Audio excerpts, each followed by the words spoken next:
역대하 12장은 우리가 지난 시간에 보았던 역대하 11장과 연속선상에 있습니다. 즉 하나님께서 스마야를 통해서 북이스라엘과의 전쟁을 멈추게 하시고 3년 동안은 하나님께서 르호보암에게 복을 주셔서 또 르호보암도 하나님을 찾고 찾아서 부강을 누릴 수 있었다는 것입니다. 하나님을 간절히 찾는 자들이 북이스라엘에서 내려와 유다에 협력하였다는 것을 보았습니다. 우리는 이 모든 것을 통해서 일이 이렇게 된 것은 나주가 그렇게 한 것이다. 하나님의 그 숨어있는 손, 우리 하나님의 주권적인 섭리의 손길을 볼 수 있었죠. 이것을 어떤 운명론적이고 결정론적으로 접근해서는 결코 안 되며 상황이 내가 원하는 대로 되어가지 않을 때라도 우리는 최선을 다하되 하나님의 주권과 섭리를 인정할 수 있어야 한다. 그런 결론을 좀 내렸습니다. 오늘 본 역대하 12장은 하나님의 복으로 번영을 누리던 왕이 하나님을 공경하지 않으므로 국방이 악화되고 국력이 쇠퇴하는 것을 알려줍니다. 우리는 역대하 12장 그 후반을 통해서 르호보암이 17년 동안 나라를 다스린 것을 알 수 있었습니다. 지난 역대하 11장에서는 르호보암이 3년 동안 다윗과 솔로몬을 본받아 주 앞에 올바로 처신했다 이런 얘기 나오죠. 그럼 뭡니까? 17년을 다스렸는데 3년은 제대로 주님을 섬겼고 나머지 14년은 하나님을 찾지 않은 것입니다. 처음에는 북이스라엘 나라도 갈려져 갔고 예언자도 좀 예언하고 이러니까 처음에는 좀 신경을 썼는데 동시에 중후반으로 갈수록 영적 긴장감이 떨어졌던 것입니다. 주님은 이집트 왕 시삭을 통해 이들을 징계하셨습니다. 여기서 결론부터 미리 말씀을 드리면 하나님이 시삭을 통해 이들을 완전히 멸망시키고 버린 것이 아닙니다. 그들을 향한 하나님의 약속이 끝난 것이 아닙니다. 하나님을 버리는 것은 징벌을 초래하지만 하나님은 고통을 통해 회개를 이끌어내고 회개와 겸비를 근거로 징벌의 수위를 낮추시며 다시 회복시키신다는 것입니다. 오늘 5절에 보니까 이집트 왕 시삭이 예루살렘을 점령한 그 이유가 나와 있습니다. 너희가 나를 버리고 떠났기 때문에 나도 너희를 버려. 이집트 왕 시삭의 손에 넘긴다 이런 말씀을 하십니다. 여기서 우리 하나님 백성이 교훈을 삼아야 할 것이 있습니다. 이거 먼 옛날 왕들의 얘기 아닙니까? 그렇죠. 그러나 예수 그리스도 이후에 신약시대를 사는 우리에게 주는 메시지가 분명합니다. 우리 각 사람은 왕 같은 제사장이기 때문에 모든 신자는 왕 대신 예수님처럼 이 땅에 남아 왕의 사역을 하는 겁니다. 왕적 사역을 하는 거예요. 그리스도의 삼중직은 우리에게도 부여된 것입니다. 우리가 예수님과 똑같은 삼중직을 행할 수는 없으나 그분을 닮아가는 자로서 예수 안에 있는 자로서 그분을 따라가는 자로서 제사장 된 사역, 선지자 된 사역 합니다. 또한 왕 된 사역을 하는 거죠. 그러면 우리가 왕으로서 르호보암처럼 행세하면 안 된다는 것을 오늘 본문을 알려줍니다. 왕이 해야 될 일은 뭐예요? 권위의식을 가지고 명령 탁탁 잘하고 그게 왕의 사역이 아닙니다. 멋진 옷을 입고 좋은 궁궐에 살며 나라를 부강하게 할 사람들을 등용하고 그게 왕의 일이 아닌 것입니다. 왕의 최우선의 일은 바로 오늘 본문의 5절에 나온 것처럼 하나님을 버리지 않고 하나님을 떠나지 않고 하나님을 구하는 것입니다. 찾고 찾는 것입니다. 이것은 바로 하나님께 마땅히 드려야 할 예배를 드리는 것을 말합니다. 근데 그들은 하나님을 버렸고 주님의 얼굴을 구하지 않았고 주께 마땅히 드려야 할 예배를 드리지 않았습니다.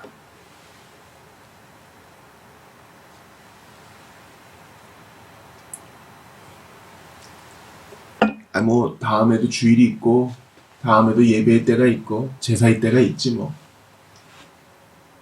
여러분, 영적 생활에서 가장 나쁜 것 중에 하나가 바로 다음을 기약하는 거예요. 로보암도 명분이 있었겠죠.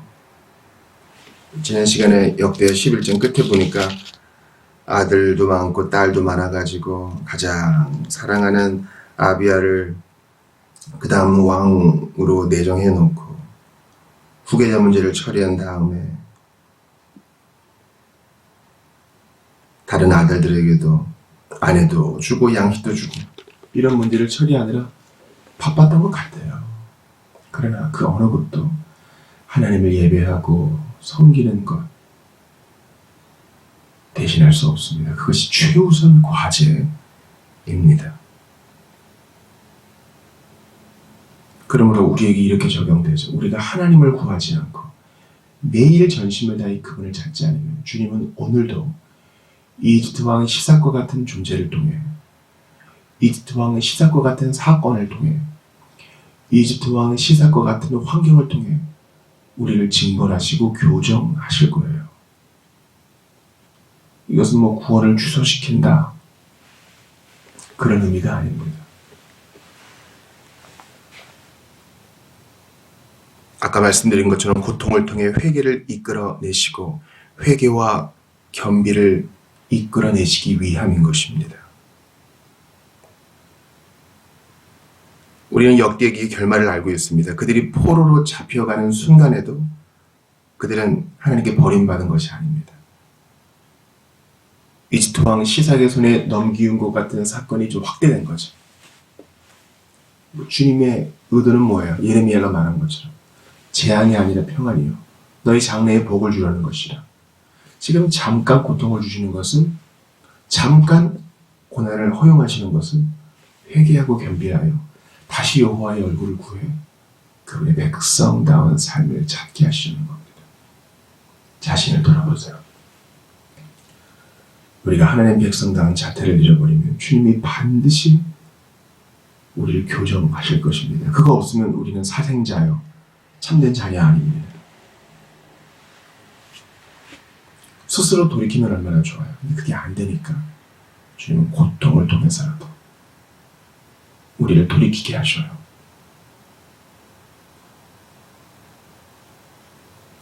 이집트 왕 시삭이 9절에서 한 일을 보셔요. 다윗과 솔로몬이 이뤄놓은 부귀와 영화가 한순간에 없어집니다. 성전과 왕궁의 보물창고가 모두 털립니다. 금방패도 다 뺏깁니다. 그러나 보물 뺏기고 금방패 뺏겨도 회개와 겸비를 찾을 수 있다면 괜찮을 거예요. 아직 소망이 있는 거예요. 보물도 있고 금방패도 있는데 마음이 여호와를 떠났다. 이게 더 큰 문제인 것입니다. 우리가 어제 주일 설교 때 신앙의 ABC 또는 CBA 봤지? 병원으로 실려온 환자 팔다리가 부러진 것도 문제지만 더 큰 문제는 ABC 호흡이 끊어지고 숨을 쉬지 않고 피가 돌지 않고 심장이 멈추는 눈에 드러나지 않는 그런 일들이 더 큰 것입니다. 매일 여호와의 얼굴을 구해야 돼. 14절 보세요. 온 마음을 다해 주님을 찾지 않았기 때문에 악한 일을 저질렀다. 온 마음을 다해. 사랑하는 형제 자매들이 오늘도 영혼의 호흡을 하세요. 주님을 찾고 찾으세요. 매일 숨 쉬는 거니까 안 해도 되겠지. 매일 심장 뛰는 거니까 알아서 되겠지. 그게 아닙니다. 그게 팔다리 부러지는 것보다 더 중차대한 일입니다.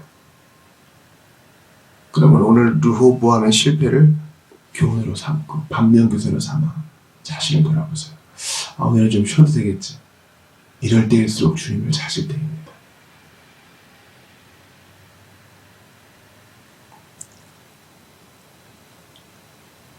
징벌을 받고 나라를 잃었다고 해서 하나님의 은혜의 약속이 끝난 건 아닙니다. 주님이 원하시는 것은 뭡니까?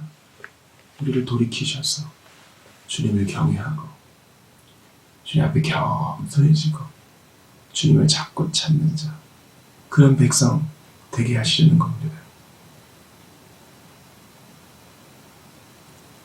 10절 보세요. 르호보암이 자신의 죄를 깨닫고 스스로 낮아지자 주께서는 그에게서 진노를 거두시고 그를 완전히 멸망시키지 않으셨다. 그래서 유다의 형편도 한결 나아졌다. 주님이 원하시는 게 이것입니다. 선지자가 경고하고 실제로 이집트 왕 시삭이 와서 어려움을 줬는데도 마음이 완고해져서 나는 그래도 하는 대로 할 거야 하면 아무 소용없는 거죠. 고통의 효과는 하나님의 메가폰 소리를 듣는 겁니다. 내게로 돌아오라. 나를 찾고 찾으라. 그럼 나도 너를 찾으리라. 나의 얼굴을 구하라. 그러면 나도 너를 돌아보리라. 하나님은 언약의 하나님인데 우리가 안 구해도 좀 알아서 해주면 얼마나 좋아요. 좋죠. 하실 수 있죠. 그러나 하나님은 인격적인 하나님이어서 우리가 온 마음을 다해 당신께 우리 자신을 드리는 것을 원하십니다. 로봇처럼 자동적으로 프로그램에 의해서가 아니라 의지를 쳐서 복종시키고 오늘도 우리의 우울해진 정서를 끌어올리고 우리의 지성을 다해 하나님을 알아가고자 할 때 주님은 거기에 복 주셔요.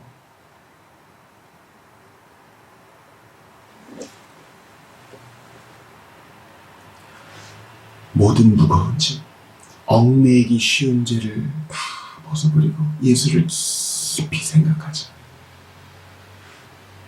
여호와의 얼굴을 구하고 르호보암과 같은 곤란에 빠지지 않기 위해서는 여호와를 찾고 찾아야 하는데 그것은 바로 우리의 여호와 예수님을 매일 생각하고 깊이 묵상하는 데 있습니다. 저는 어떤 면에서 성경 읽기는 멈추는 곳을 발견하는 데 있다고도 봅니다. 예수를 깊이 생각하게 하는 그 본문에 머물러서 거기 우리 다치를 내리고 붙들고 묵상하는 거예요. 길을 걸으면서도 묵상하고 노트에 써가면서 묵상하고 암송하면서 묵상하고 다른 사람과 나누면서 묵상하고 그게 예수를 깊이 생각하는 것이요 르호보암과 같은 길에 서지 않는 것이요 여호와를 찾고 찾는 것이요 참되게 그분을 예배하는 시작입니다. 마음을 들이지 않고 노래하고 성경 읽고 설교 들으면 뭐해요? 지금 딴 데 가 있는데 마음이. 그러므로 온 마음을 다해 여호와를 찾지 않는 것이 큰 죄라는 것을 기억하세요. 마음을 반쪽 한 70% 드리는 것으로 안 돼요. 100% 그분을 드리고 그분을 깊이 생각하고 성경을 읽으며 예수를 깊이 묵상하며 오늘도 나 살려달라고 주님께 매어 달리는 것입니다. 그때 주께서 우리에게 그 얼굴빛을 비추사 나아갈 길을 보여주실 것입니다. 어제 우리 성탄주일 보냈어요. 우리에게 이제 정해진 도전이 있죠. 성탄주일 끝났다. 중요한 행사 마쳤다가 아닙니다.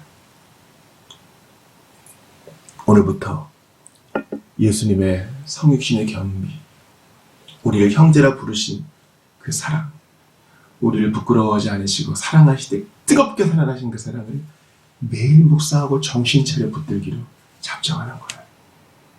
그때 주께서 우리와 함께 하시고 르호보암이 겪었던 부름이 아니라 예수 안에 있는 자가 누리는 참된 평강과 기쁨 채우실 것입니다.